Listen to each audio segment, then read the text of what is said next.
semuanya yang hadir pada sesi konseling ini. Assalamualaikum warahmatullahi wabarakatuh. Waalaikumsalam warahmatullahi wabarakatuh. Nah, ini kakak-kakak di sini nih udah tahu nggak tujuan di sini apa? Kita ngapain kumpul di sini? Konseling kelompok. Konseling kelompok ya? Kayaknya gitu. Konseling kelompok. Kayaknya Oke. gitu. Nah, sebelum kita mulai nih, lebih baik kan kita perkenalan dulu. Perkenalan dulu, nama saya Albab Nabio. Bisa kalian panggil Pak Alba, bisa kalian panggil terserah Pak Al, terserah bebas. Nah, Bapak dari lulusan UM dan sekarang sudah menjadi konselor. Baik, untuk Mas Afrian dipersilahkan perkenalan. Oke, terima kasih Mbak atas kesempatannya. Izin perkenalkan diri, nama saya Afrian. Teman-teman dan Bapak bisa panggil saya Afrian. Nah, Mas Afrian ini juga dari Universitas Malang ya. Nah, kenapa Bapak kenal ya? Karena kita dulu se-alma mater. Nah, untuk Masnya silakan. Nama saya Adit dari Mambala, bisa dipanggil Mas Adit aja. Oh, Mas Adi. Ya. Dari mana Mas asalnya? Dari Riau. Oh, Riau. Jauh ya? Lumayan. Ya, oke. Lebaran pulang nggak Mas? Kayaknya pulang. Oh, pulang. Alhamdulillah, ya ketemu keluarga ya. Iya. Ya, oke, boleh Masnya. Kalau saya nama panggilannya Aldi, saya dari Gresik. Gresik. Oh, iya. Gresik terkenalnya apa Mas? Semen Gresik, Pak. Oh, semen. Iya. Oh iya ya. Oh iya, baru lupa. Baru ingat saya kalau semen Gresik itu. Iya. Oke. Dari Masnya? Aku panggilannya Afif, aku dari Bandung, Jawa Barat. Jawa Barat. Oh iya. Hampir deket sama Mas Adit tadi ya. Kan Mas Adit tadi Sumatera kan? Ya agak jauh sih. Jauh ya. Harus nyebrang dulu ya. Iya, beda pulau juga. Oh iya. Oke. Nah, sebelum kita mulai sesi konseling ini ya, kira-kira nih dari kakak-kakak ini pernah nggak ngadain mengalami sesi konseling sebelumnya, mengikuti lah? Beberapa kali saya pernah sih, Pak. Saya juga pernah. Pernah individu, tapi ini kelompok baru pertama kali ini. Oh, konseling individu. Sama saya kalau kelompok belum pernah. Oke. Baik, saya jelaskan dulu ya prosedur kelompok ini biar kakak-kakak semua ini paham gitu loh. Posisinya di sini itu ngapain aja gitu kegiatannya itu. Jadi yang pertama ya, nanti kita bicara dulu apa ya yang kita rasakan, emosi hari-hari ini, apa yang kita rasakan emosi hari ini. Nah, terus apa yang dipikirkan mas-mas secara garis besar, secara umum aja, pendek-pendek aja ya. Nah, habis itu nanti kita sepakati siapa yang mau dibahas dari salah satu cerita kakak-kakak ini ya. Oke. Baik, sesi konseling kelompok Bapak mulai. Mungkin dari Masnya bisa cerita dulu apa yang dipikirkan dan emosi saat ini. Oke, kalau misalkan sekarang yang saya rasain ya, belakangan saya lebih ke ini aja sih, kayak apa kalau isinya proak, pokoknya yang itu sering nunda-nunda tugas aja. Soalnya kayak kan sekarang semester 4 pertengahan gitu ya, kayak tugas tuh banyak, terus saya juga jadi malas bawaannya. Beda kayak semester awal yang masih rajin kayak gitu, sekarang kayak malas aja bawaannya. Maba. Ya kalau dulu maba kan ya rajin gitu ya, kalau sekarang kayak udah malas, bahkan kayak sering ke skip 2-3 tugas gitu. Iya. Sering nunda tugas gitu ya, malas. Oke, dari Masnya? Kalau saya sih perasaan ini tugas ini saya kerjakan, saya cicil kok nggak habis-habis ya gitu. Apalagi setelah ini hari raya, masa saya bawa tugas ke rumah kan nggak enak gitu. Jadi kenapa sih rasanya tugas ini kok nggak habis-habis, meskipun sudah saya kerjakan, sudah saya cicil, itu kok terus berdatangan, ya bertumpuk seperti itu sih. Dari Masnya dulu. Kita lompati. Terima kasih. Jadi masalah saya ini Akhir-akhir ini saya sampai seperti merasa penuh tekanan gitu dalam menghadapi perkuliahan. Kayak merasa penuh tekanan gitu karena semakin hari itu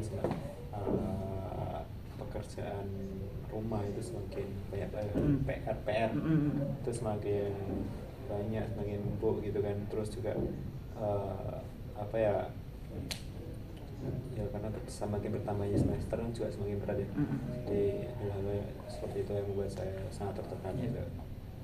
Ya seperti SKS-nya yang tambah banyak gitu. Oke. Nah dari ketiga ini banyak banget yang sama dengan tugas kuliah, PR, SKS lah segala macam. Nah untuk masnya sendiri gimana? Kalau saya sih belakangan ini nggak belakangan sih mas ya, udah 4 semester ini saya ngerasa di perkuliahan itu saya sering ngerasa cemas sama khawatir gitu sih, karena saya ngerasa kurang cocok aja sama jurusan gitu. Jadi saya merasa kesulitan sih di perkuliahan. Intinya gitu.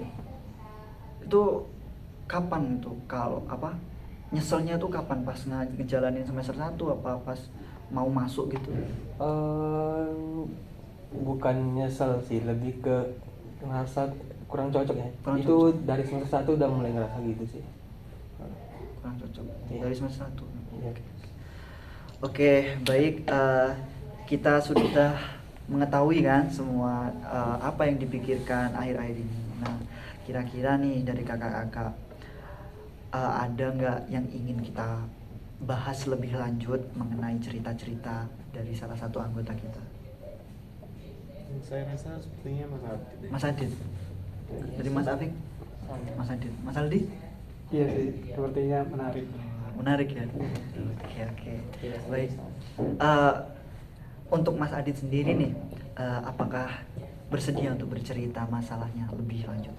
Bersedia, Mas. Oh, bersedia. Ya. Oke. Baik, Mas Adit bisa diceritakan apa yang dialami akhir-akhir ini, gimana perasaannya hari ini, juga gimana perkembangan Mas Adit sejauh menjalani perkuliahan. Jadi akhir-akhir ini dari semester 1 sih sebenarnya saya sampai sekarang masih belum menemukan di mana letak kecocokan saya dengan jurusan ini gitu.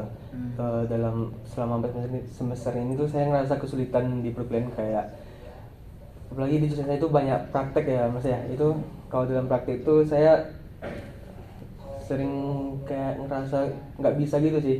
Jadi setiap harinya itu kayak selalu dihanti dengan rasa cemas gitu mas. Cemas. Iya. Cemasnya mungkin lebih untuk tugas atau apa gimana?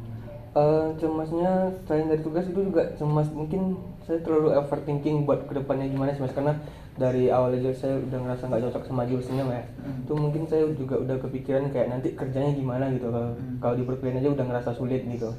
Jadi itu sih, selain karena takut nggak bisa di perkuliahannya, takut ngerjain tugas tuh takut salah gitu, terus saya juga suka overthinking nanti kedepannya gimana gitu. Akhirnya itu mengganggu sih ke perkuliahan. Oke.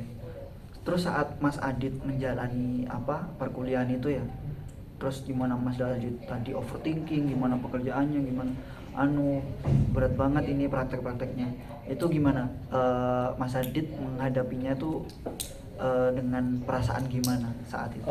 Kalau perasaannya sebenarnya kayak terpaksa tapi ya dipaksakan gitu loh, kayak sebenarnya kalau ngerjain tugas ya, mungkin itu saya ngerjainnya bukan buat mungkin teman-teman yang lain kalau ngerjain tugas tuh biar paham gitu kan. Kalau saya mungkin sekedar biar tanggung jawab lepas aja gitu, jadi sekedar ngerjain aja gitu. Oke. Sekedar mengerjainnya. Oke. Mungkin dari tanggapan kakak-kakak lain. Dari Enggak dulu aja. Silakan, nggak apa-apa. Gak apa-apa Mas, bebas. Jadi aku dulu ya. Kalau dari ceritanya Mas Adit tadi ya, kan saya sempat dengar kayak yang pertama tuh Mas Adit merasa salah jurusan. Terus dari situ tuh aku juga dengar kalau tadi kayak Mas Adit tuh sekadar ngerjain tugas tuh cuma berlepas tanggung jawab, bukannya emang mau pahamin. Tapi kalau dari aku pribadi ya, sekedar nyelesain itu ilmu yang Mas Adit sekadar lihat juga itu sebenarnya masuk ke Mas Aditnya sendiri, cuman memang nggak tersemendalam itu, cuman apa istilahnya nggak setidak paham itu, paham cuman memang sekadar adanya gitu. Terus tadi kan Mas Adit sempat ngerasa takut ke depannya kayak gimana, terus prospek kerjanya mungkin dari jurusan perkuliahan ini kayak gimana.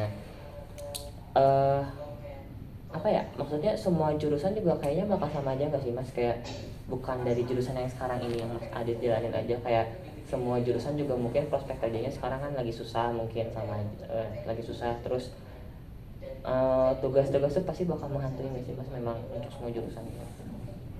Bukan BKI itu kayak gitu. Mungkin iya sih Mas ya.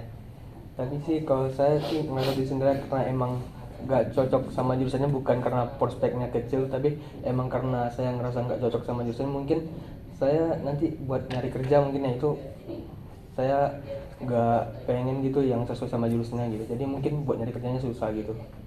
Jadi bukan karena prospeknya kecil, tapi emang karena diri saya nggak cocok aja sama jurusannya gitu. Berarti bisa dikatakan Mas Adit pengen kerja di luar jurusan Mas Adit sekarang. Oh iya, gimana tanggapannya? Saya sebenarnya mau nanya juga, kan sebelum perkuliahan kan pasti kita milih ya kuliah di mana, jurusan apa. Nah itu dulu waktu milih itu prosesnya bagaimana sampai ke BK UM? Kan saya masuk BK ini lewat jalur SNBT Mas ya. Nah itu karena di SNBT itu sebenarnya nggak ada jurusan yang saya mau, kan jurusan yang saya mau tuh di kemarin itu Al-Quran dan Tafsir itu kan. Sedangkan di SNBT kan nggak ada. Dan jurusan BK ini sebenarnya disarankan oleh orang tua saya. Nah itu kemarin itu saya juga daftar di SNBT sama daftar di UIN, dan di UIN itu saya daftar yang jurusan yang saya mau. Nah pas pengumuman kelulusan itu ternyata yang saya lulusnya cuma di BK, sedangkan yang saya daftar di UIN tuh nggak lulus. Jadi mau nggak mau ya saya akhirnya ambil BK di UM gitu. UIN mana ikut kalau boleh tahu? UIN Jogja. Oh, Jogja. Jogja. Oh iya. Berarti kalau UIN itu UMPTKIN itu ya? Iya. Ambilnya Al-Quran Hadis sama UM Sama SNBT-nya UM di BK. Oh, oke. BK di UM. BK di UM. Nah, itu kan pasti Mas Adit murni dari dorongan orang tua atau menerima saran orang tua, itu murni saran orang tua atau ada pertimbangan lain sebelum memutuskan untuk SNBT ini BK? Sebenarnya itu pertama tuh disaranin sama orang tua sih, tapi setelah disaranin itu saya juga mikir-mikir sih, kayaknya jurusan BK kayaknya oke-oke juga gitu kan. Jadi ya saya sebenarnya nggak terlalu mempertimbangkan kemarin itu kayak nanti dia berkenanya gimana, saya nggak terlalu memikirkan itu. Jadi ya saya menerima aja sih, ketika disarankan sama orang tua saya langsung terima gitu. Jadi oke, langsung daftar gitu. Oh, oke. Tapi menyangka nggak kira-kira kalau di BK padahal pengennya di UIN? Sebenarnya nggak nyangka sih, karena pas daftar itu saya malah lebih besar keyakinan itu lulus di UIN, tapi ternyata malah lulus di BK gitu. Boleh tahu nggak Mas, untuk BK ini, UM ini, itu pilihan keberapa? Kalau di SNBT pilihan pertama. Oh, pilihan pertama. Tapi sebenarnya pilihan sampingan sih, karena kan pilihan utama saya itu yang di UMPTKIN. Gimana, ada tanggapan dari Mas? Oke, dari saya ingin bertanya, mungkin karena merasa ketidakcocokan dengan jurusan yang sekarang, seperti yang teman-teman saya alami ketika mengalami masalah yang sama, itu mereka mencoba untuk ikut SNBT lagi, ikut UTBK lagi, dan mengejar jurusan yang dia inginkan lalu keluar di BK ini.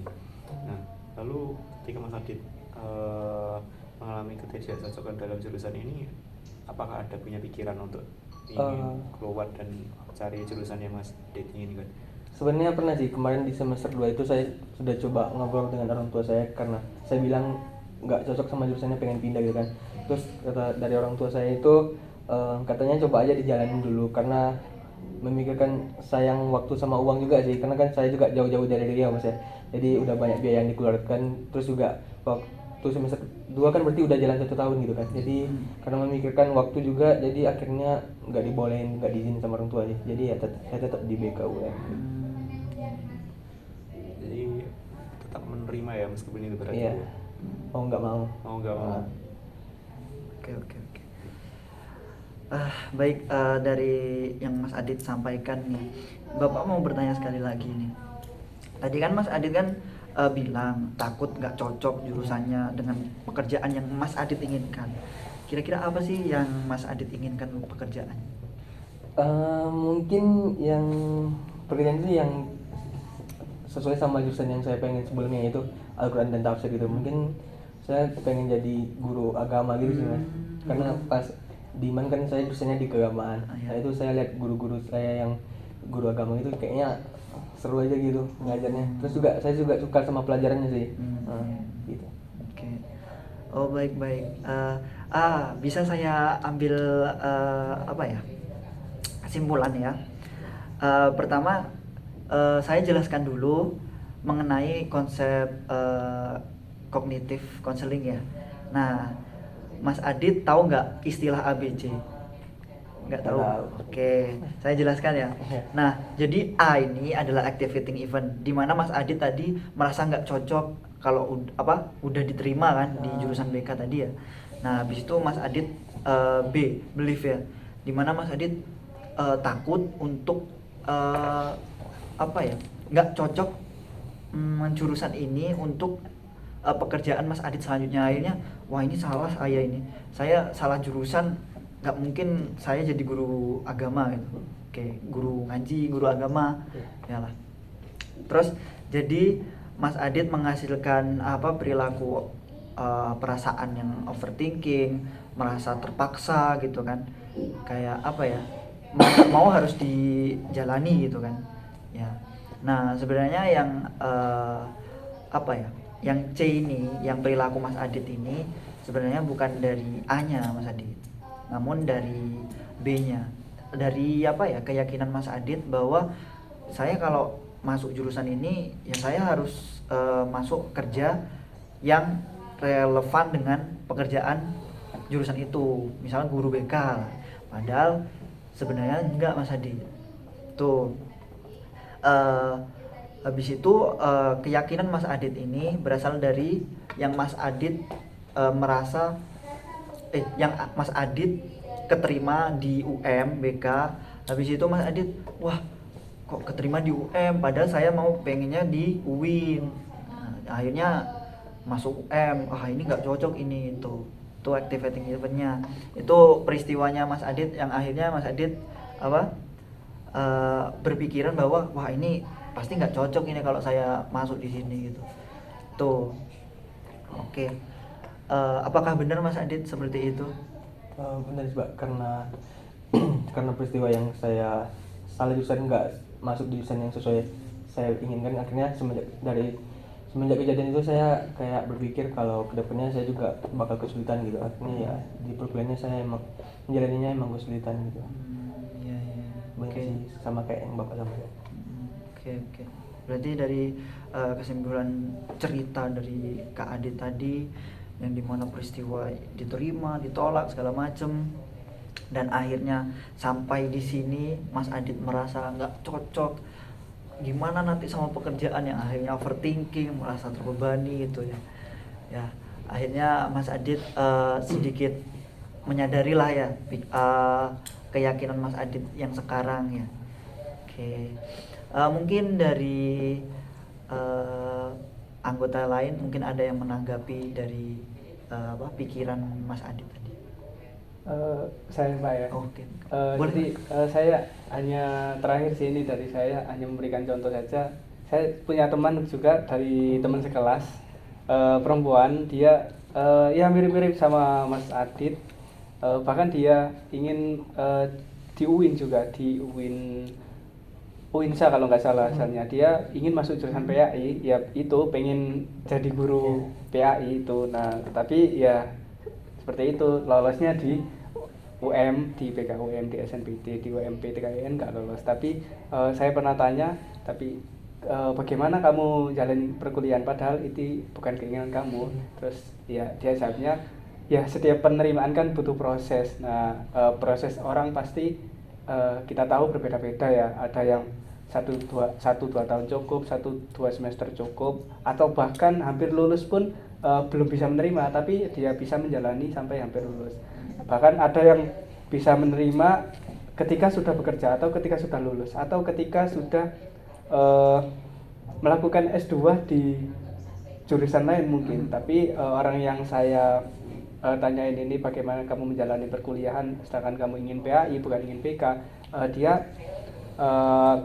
bertanya, ya dia selama proses 3 semester ini sudah berproses untuk menerima sih, dia seperti itu aja. Dan mungkin itu berdasarkan kemampuannya. Dan kalau Mas Adit mungkin prosesnya itu ya hanya Mas Adit sendiri yang tahu bagaimana, berapa lama waktu yang dibutuhkan oleh Mas Adit untuk menerima jurusan BK, seperti itu sih. Iya, iya benar sih. Dari yang lainnya? Cukup. Oke. Dari Mas Adit sendiri mungkin? Mungkin saya sedikit melengkapi dari Mas Aldi ya. Mungkin benar sih yang disampaikan Mas Aldi. Mungkin saya prosesnya mungkin agak lama ya. Mungkin 4 semester ini belum cukup buat proses saya menerima di jurusan ini. Mungkin saya tetap tetap coba jalanin aja dulu. Mungkin prosesnya semester depan mungkin saya udah mulai menerima jurusannya gitu. Jadi kata Mas Aldi kan setiap orang tuh prosesnya berbeda-beda gitu. Ya memang ya, dari beberapa orang mungkin banyak yang merasa nggak cocok dengan jurusan, nggak cocok dengan apa segala macam, hingga overthinking ya. Oke, kira-kira dari Mas Adit sendiri ada nggak yang ingin diceritakan lagi? Kalau dari saya cukup Mas. Oh cukup ya. Oke. Mungkin dari yang lain ada yang nanggepin apa yang disampaikan Mas Adit terakhir tadi? Enggak ada. Cukup Udah sih.